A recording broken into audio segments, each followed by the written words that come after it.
18वीं सदी के अवाइल में दुबई को माहीगिरी के गांव के तौर पर कायम किया गया था। 1820 में दुबई ने दीगर अहम रियासतों के साथ बरतानवी हुकूमत के साथ उमूमी समंदरी मुआहदे पर दस्तखत किए थे।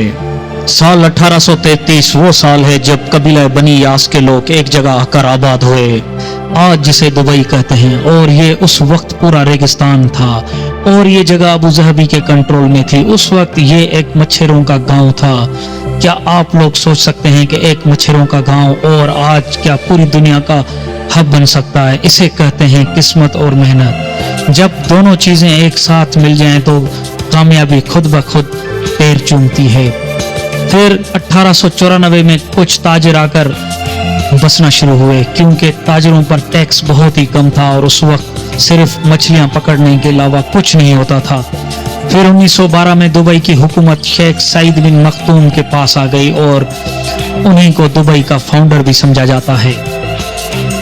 ये वो दौर था जब मोती ढूंढने का काम उरूज पर था। दुबई की इकोनॉमी बढ़ने लगी, मगर फिर भी ये एक गांव ही कहलाता था।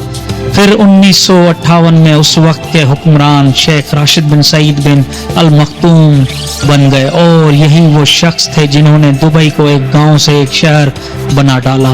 उन्होंने दुबई क्रीक, जहां बहरी जहाज आकर रुकते थे, उसको गहरा करवाना शुरू कर दिया। उस वक्त ये जगह बहुत ही छोटी थी। उन्होंने इस प्रोजेक्ट पर बहुत ही ज्यादा पैसा लगाना शुरू कर दिया, इतने के उस वक्त दुबई की आमदनी से भी ज्यादा पैसे थे, क्योंकि वो जानते थे कि यहाँ बड़े जहाज आकर नहीं रुक सकते, इसलिए ऐसा करना होगा। वो समझते थे कि ये प्लान कामयाब होगा और उन्होंने रिस्क लिया और वाकई ये रिस्क उनका कामयाब हो गया।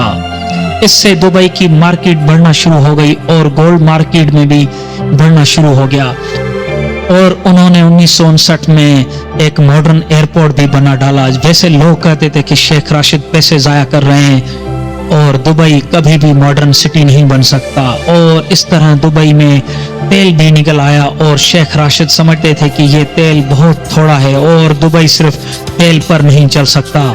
इसलिए उन्होंने लोगों से कहा कि मेरे पास एक अच्छी खबर है और एक बुरी। अच्छी खबर यह है कि दुबई में तेल निकल आया है और बुरी खबर यह है कि वो बहुत थोड़ा है। फिर उन्होंने उस तेल को यूज करके दुबई में बहुत सारी बिल्डिंग्स बनाना शुरू कर दी और दुनिया से बड़े बड़े आर्किटेक्ट बुलाए और ये काम शुरू हुआ। फिर दुबई को कहां से पहुंचा दिया। अभी जो दुबई के हुक्मरान हैं शेख मोहम्मद बिन राशिद बिन अल मखदूम, ये उन्हीं के बेटे हैं और उन्होंने भी दुबई में बहुत सारी बिल्डिंग्स, प्लांट्स और बहुत कुछ लगवाया और उसे बहुत ज्यादा तरक्की दिलवाई। इसके साथ जब दुनिया का मॉडर्न तरीन एयरपोर्ट बनाया तो वो भी दुबई में।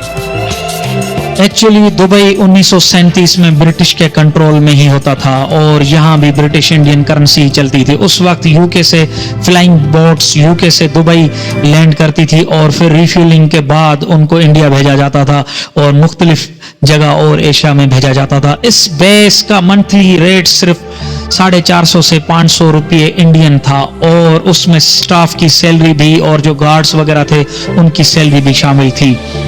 यही देखते हुए दुबई के शहंशाह ने 1959 में दुबई एयरपोर्ट की कंस्ट्रक्शन का काम शुरू कर दिया। फिर 1960 में दुबई का एयरपोर्ट पहली बार लॉन्च किया गया तो उसमें सिर्फ एक छोटे कमरे जैसा टर्मिनल और छोटा सा रनवे होता था और वो भी पक्का नहीं, सिर्फ रेत को दबाकर प्रेस करके बनाया गया था।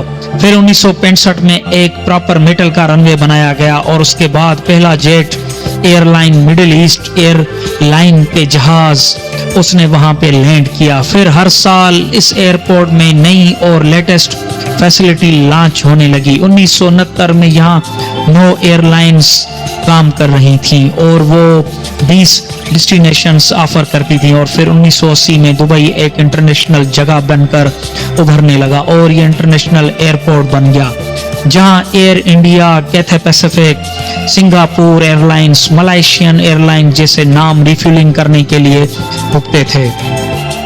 इससे पहले तमाम एयरलाइंस कराची के एयरपोर्ट पर रिफ्यूलिंग के लिए रुकती थी और देखते ही देखते दुबई ने कराची एयरपोर्ट की सारी ट्रैफिक अपने तरफ अट्रैक्ट कर ली। क्या आप लोग जानते थे कि ये बेस दुनिया का बिजी तरीन एयरपोर्ट्स में कन्वर्ट हो जाएगा? नहीं ना, वाकई ये एक बहुत ही बड़ा किस्मत का और मेहनत का फल है। मेरे दोस्तों, आज हम बात करेंगे एमिरेट्स एयरलाइन की कामयाबी के राज और उनके बारे में, वो कैसे कामयाब हुई और एयरलाइन कैसे बनी कि इतनी बड़ी एयरलाइन बन गई जो दुनिया में सबसे नंबर 1 एयरलाइन कहलाती है। इनके पीछे क्या हकीकत है और उसका क्या अमल दखल है, इन सब पे आज हम डिस्कस करेंगे। ये सब जानने के लिए मेरी वीडियो को आखिर तक जरूर देखिएगा और उसके साथ लाइक कमेंट्स करके वीडियो को दोस्तों में और फैमिली में शेयर जरूर कीजिएगा। दुबई की किस्मत उस वक्त खुल गई थी कि जब वहां तेल के ज़खायर मिले थे। ये ज़खायर दूसरे अरब ममालिक से तो कम थे, मगर उनकी किस्मत चेंज करने के लिए बहुत थे। फिर वहाँ के हुक्मरान ने सोचा कि ये तेल के ज़खायर तो सिर्फ 30 से 40 साल में ख़त्म हो जाएंगे, उसलिए जो भी पैसा इन ऑयल रिजर्व से बने उसे हम स्मार्टली यूज़ करना चाहते हैं। 1974 में यानी दुबई के 3 साल आज़ादी के बाद वहाँ के हुक्मरान ने ज्वाइंट एयरलाइन खोलने का सोचा, जिसका नाम उन्होंने गल्फ एयर रखा। ये बहरीन की एयरलाइन थी, लेकिन इस एयरलाइन के स्टार्ट होने से पहले ही गल्फ एयरलाइन और दुबई गवर्नमेंट के बीच डिस्प्यूट स्टार्ट हुए और वो आगे बढ़ते गए, कंटिन्यू होते गए कि गल्फ एयर की open sky policy Dubai government ने रिफ्यूज कर दी थी। ओपन स्काई पॉलिसी का मतलब होता है कि फॉरेन एयरलाइंस को ईज ऑफ एक्सेस प्रोवाइड करना होता है कि वो उनके एयरपोर्ट्स यूज कर सकें। इसके रिएक्शन में गल्फ एयरलाइन ने 1984 और 1985 में अपनी फ्रीक्वेंसीज और कैपेसिटीज को ऑलमोस्ट 2/3 कर दिया, और वो भी बिना प्रायर नोटिस दिए। मतलब अगर गल्फ एयर एक दिन में 20 बार आती थी, वो अब 7 बार आने लगी। गल्फ एयर के इस गैप कम करने को फॉरेन कैरियर्स भी ना तो फुलफिल कर सके और ना ही करना चाहते थे। उस वक्त गल्फ एयर ने शेख राशिद को ऑफर की थी कि सिर्फ वो ये कह दें कि गल्फ एयर दुबई की ऑफिशियल एयरलाइन है तो उसे गल्फ एयर को भी फायदा होगा और दुबई को वो 50% स्टेक भी मिलेगा, क्योंकि गल्फ एयरलाइन ने सोचा था कि हम सिर्फ मुख्तलिफ जगह से पैसेंजर लाके दुबई छोड़ते हैं, वो वहाँ से मुख्तलिफ इंटरनेशनल सफ़र करके, और हमें इतना फ़ायदा नहीं होता। मगर शेख राशिद ने उनकी ये ऑफ़र ठुकरा दी। फिर शेख राशिद अल मखतूम ने एक टीम बनाई जो एक्सपर्ट्स की टीम थी कि सॉल्यूशन लेकर आए। उस टीम को मॉरिस फ्लैनेगन हेड कर रहे थे, जो फैमिलियर ब्रिटिश एंटरप्रेन्योर भी थे। यही एमिरेट्स एयरलाइन के सबसे पहले सीईओ भी बने थे। इस एक्सपर्ट की टीम में क्लार्क भी थे और शेख राशिद के बेटे शेख सईद बिन अल मखतूम भी थे। उस एक्सपर्ट टीम ने शेख राशिद अल मखतूम को एक सजेशन दिया कि अपने होम कैरियर एयरलाइन सेटअप करें। फिर शेख राशिद ने यह तजवीज़ कबूल कर ली, मगर 2 शराइत पर। सबसे पहले यह कि होम कैरियर होगा दुबई का, वो हाईएस्ट क्वालिटी प्रोवाइड करेगा, और दूसरा कि इस नई एयरलाइन को $10 मिलियन से ज़्यादा का स्टार्ट कैपिटल नहीं मिलेगा, तो उसके आगे भी कोई कैपिटल प्रोवाइड नहीं होगा। और फिर इसी तरह शुरुआत हुई एमिरेट्स एयरलाइन 1985 में। एमिरेट्स आज सबसे बड़ी और सबसे अच्छी तरह से जुड़ी हुई एयरलाइन में से एक है, जो अपने A380 और 777 के मुतासिर कुन ऑल वाइड बॉडी फ्लैट के साथ नुमाया है। इस साइज तक पहुंचने के लिए ये नाकाबिले यकीन हद तक तेजी से बढ़ी, जिसकी बुनियाद सिर्फ 1985 में रखी गई थी।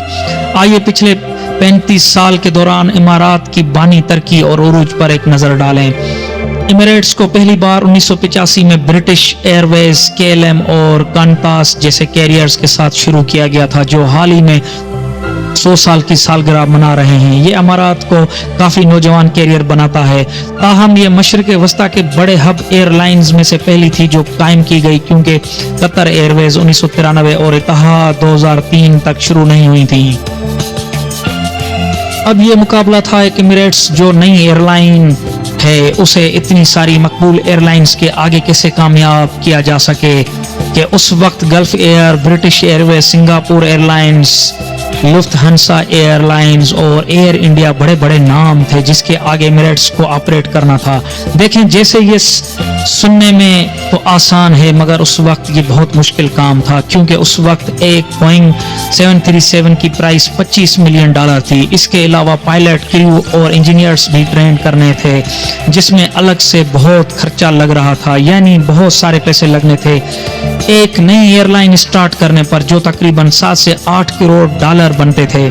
और फिर पता नहीं एयरलाइंस चले या नहीं चले, फिर दुबई के शेख राशिद बिन अल मखतूम ने एयरलाइंस खरीदने के बजाय पाकिस्तान इंटरनेशनल एयरलाइंस से वेट लीज करने की बात की। ये एक एग्रीमेंट होता है जिसमें एक एयरलाइन, जिसको लेसर कहा जाता है, जिसमें एयरक्राफ्ट कंप्लीट क्रू, मेंटेनेंस और इंश्योरेंस ये दूसरी एयरलाइन को देती है, और दूसरी एयरलाइंस को लेसी कहा जाता है। वेट लेसी जो लीज होता है वो लेसी और लेसर को पर आवर बेसिस पर चार्ज किया जाता है। जैसे कि लेसी पर आवर बेसिस पर चार्ज देती है लेसर्स को, तो यहाँ पर लेसी कौन था? वो था एमिरेट्स, और लेसर्स था पाकिस्तान इंटरनेशनल एयरलाइंस। एमिरेट्स सिर्फ उस वक्त फ्यूल चार्जेस, टैक्सेस और एयरपोर्ट चार्जेस पे करती थी, बाकी सारे काम पाकिस्तान इंटरनेशनल एयरलाइन देखती थी। इसी तरह एमिरेट्स एयरलाइन ने पाकिस्तान इंटरनेशनल एयरलाइन से 2 एयरक्राफ्ट वेट लीज पर लिए थे, वो थे बोइंग 737 और एयरबस A300। देखें, इतने पैसे होने के बावजूद उन्होंने ये एयरक्राफ्ट खरीदने के बजाय वेट लीज पर क्यों लिए? एक्चुअली एमिरेट्स की एक्सपर्ट टीम बहुत ही जीनियस थी। इस तरह एमिरेट्स को बहुत ही फायदा हुआ। सबसे पहले बड़ा फायदा ये था कि उनके 5 महीने के ऑपरेशन का आगाज के अंदर ही फ्लाइट का ऑपरेशन शुरू कर दिया गया, और साथ में एमिरेट्स को एक्सपीरियंस, क्रू और क्वालिटी एयरक्राफ्ट्स मिली, जिसकी वजह से कस्टमर के बीच एमिरेट्स की इमेज काफी पॉजिटिव बन गई। वेट लीज की वजह से एमिरेट्स को कोई अपफ्रंट कास्ट नहीं उठानी पड़ी, और इसी सेविंग्स को एमिरेट्स ने अपनी मार्केटिंग में यूज किया। वेट लीज से एमिरेट्स को सबसे बड़ा फायदा यह हुआ कि उन्होंने अपने रूट्स के साथ एक्सपेरिमेंट करना शुरू कर दिया, और उन्हें मोस्ट प्रॉफिटेबल रूट्स का आइडिया आने लगा। और जैसे जैसे उन्हें ये आइडिया आने लगा कि इस रूट्स में ज्यादा प्रॉफिट है और डिमांड है, तो उन्होंने 1987 में अपने एयरक्राफ्ट परचेज करके उन रूट पर फ्लाइट्स ऑपरेशन शुरू कर दिया। ये थी एमिरेट्स की स्ट्रेटजीज जिसने एमिरेट्स को कामयाब बनाया। जैसे जो काम 7 से 8 करोड़ डॉलर में होना था, वो काम उन्होंने तकरीबन 1 करोड़ डॉलर में किया, और एमिरेट्स ने पाकिस्तान इंटरनेशनल एयरलाइंस को सिर्फ 1 करोड़ डॉलर दिए थे। उनकी पहली फ्लाइट दुबई से कराची आई, और उसके बाद मुंबई, दिल्ली, कलकत्ता और दूसरे ममालिक में गई, और यह सिलसिला अभी तक जारी है। फिर 1990 की शुरुआत में गल्फ वार स्टार्ट हुई और तमाम एयरलाइंस ने मिडिल ईस्ट के ऑपरेशंस बंद कर दिए, तो सिर्फ एमिरेट्स ही वाहिद ऐसी एयरलाइंस थी जिसने फायदा उठाया। गल्फ वार के आखिरी 10 दिनों में मिडिल ईस्ट का या अरब कंट्रीज के दरमियान अगर कोई एयरलाइन ऑपरेट कर रही थी तो वो कोई और नहीं, सिर्फ एमिरेट्स ही थी। इसी दौरान एमिरेट्स ने उन पैसेंजर्स को भी टारगेट किया जो नॉर्मली अच्छी कॉम्पिटिटर एयरलाइंस को इस्तेमाल किया करते थे। एमिरेट्स ने वो सिस्टम फ्री में प्रोवाइड किए जो दूसरी एयरलाइंस पैसे चार्ज करके देती थी। इसी तरह एमिरेट्स और मकबूल होती गई।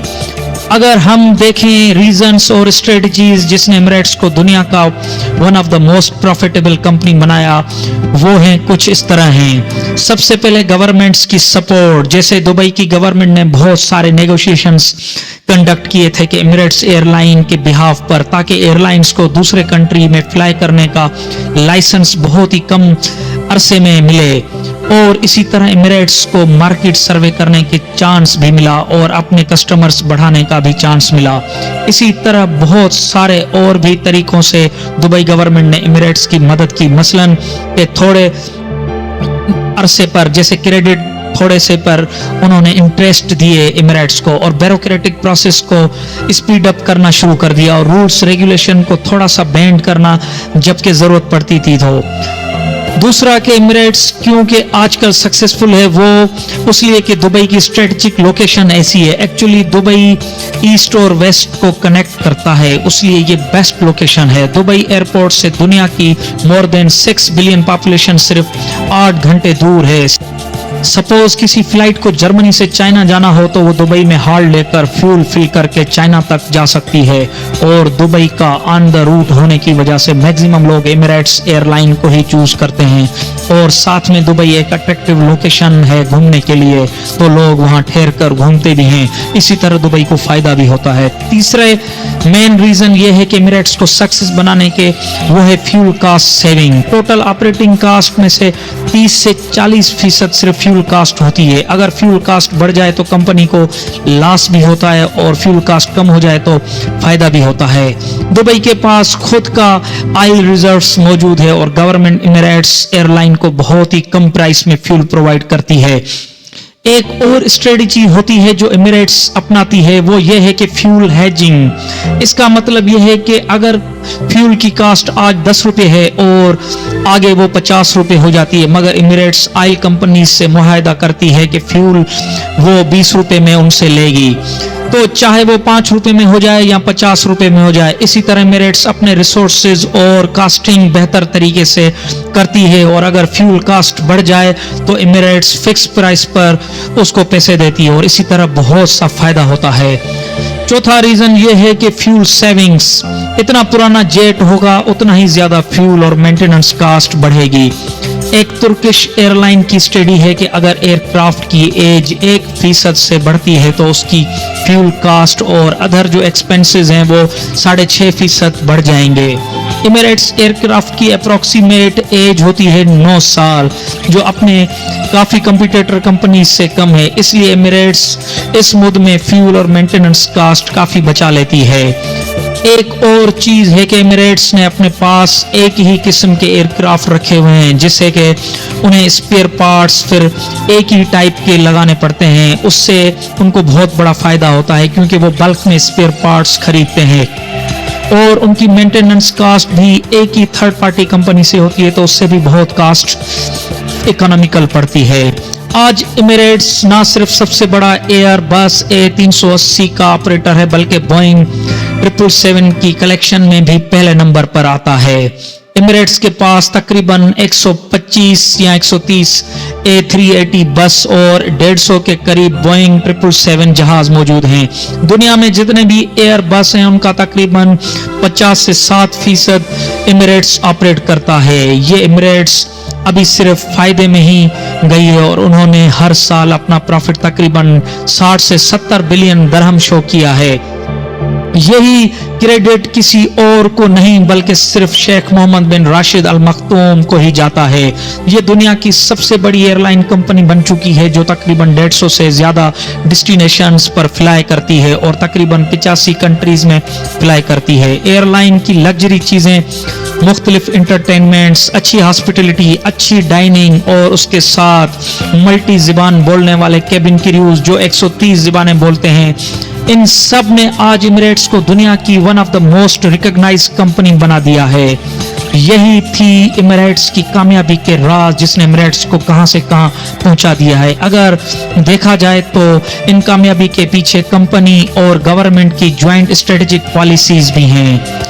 वैसे देखा जाए कि जिस एयरलाइन ने एमिरेट्स को बनाया उसका ये हाल क्यों हुआ है। हम बात कर रहे हैं पाकिस्तान इंटरनेशनल एयरलाइन की। क्या आप लोग ये बता सकते हैं कि इस एयरलाइन के साथ क्यों ऐसा हुआ? अगर जानते हैं तो अपनी राय कमेंट्स बॉक्स में जरूर दीजिएगा। आपके कीमती कमेंट्स का इंतजार रहेगा और नेक्स्ट वीडियो तक अपना ख्याल रखिएगा। तब तक अल्लाह हाफिज।